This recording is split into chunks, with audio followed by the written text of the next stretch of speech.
You ever see something that was like super old-fashioned suddenly pop up everywhere and be cool again? Yeah, it happens all the time. Well, today we're going to dig into a phrase I saw from the online channel Silverzz that really nails this idea, the renaissance of old silver designs.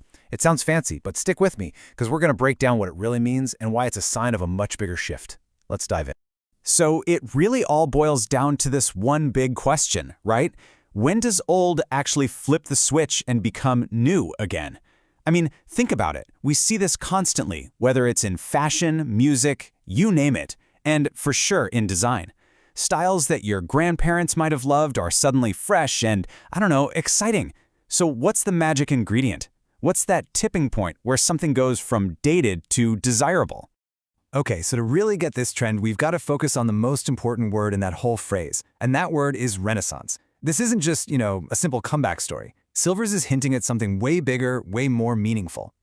So what even is a renaissance when we're talking about design?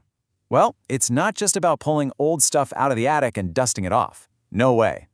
It's more like we're rediscovering the value in those old things, the art, the ideas behind them, and then giving them a brand new life, a new meaning for right now. It's a very intentional thing, a conscious choice to bring something back. And honestly, it can totally change our idea of what's beautiful. And that brings us right back to the original quote. See, Silverzz isn't just saying, hey, old silver is popular again. That'd be too simple. By using the word Renaissance, they're making a much bigger statement. They're basically framing this as a full-on cultural rebirth. It's about a renewed, deeper appreciation for something that, for a while, we kind of forgot about. That one word choice, it's everything. All right, so we've got the Renaissance part down, but what about the other half of that phrase? Old designs. What does that even mean? What exactly are we bringing back into the spotlight? Let's get into what makes these classic styles so magnetic all of a sudden. And this is where it gets really interesting. Look at this contrast. For decades, it's been all about modern design, right? Minimalism, super clean lines, less is more. But classic design? That's the complete opposite. It's all about ornamentation, intricate details, craftsmanship, and a real connection to history. So this revival we're seeing, it's almost like a rebellion against all that stark modernism.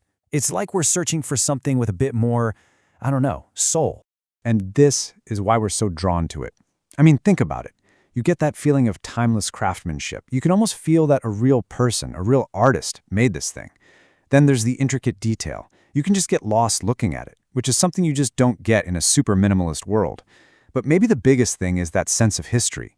It feels like every single one of these pieces has a story, It's not just an object, it has a past.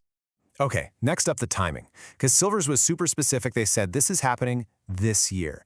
So why now? What is it about this exact moment that's making it all happen? Well, trends don't just magically appear. They kind of follow this predictable path. First, something's popular. Then it falls out of fashion and goes into what you could call a period of obscurity. It's just gone. Then a small group of people, maybe some insiders or early adopters, rediscovers it. That's the niche phase. And then, boom, if the stars align, it just explodes into the mainstream. That's the Renaissance. That's the big moment. So when Silverzz says it's coming back this year, they're basically planting a flag and saying, we are at stage 3. Right now. They're saying the niche phase is over, the mainstream tidal wave is here. And that's a pretty bold claim, right?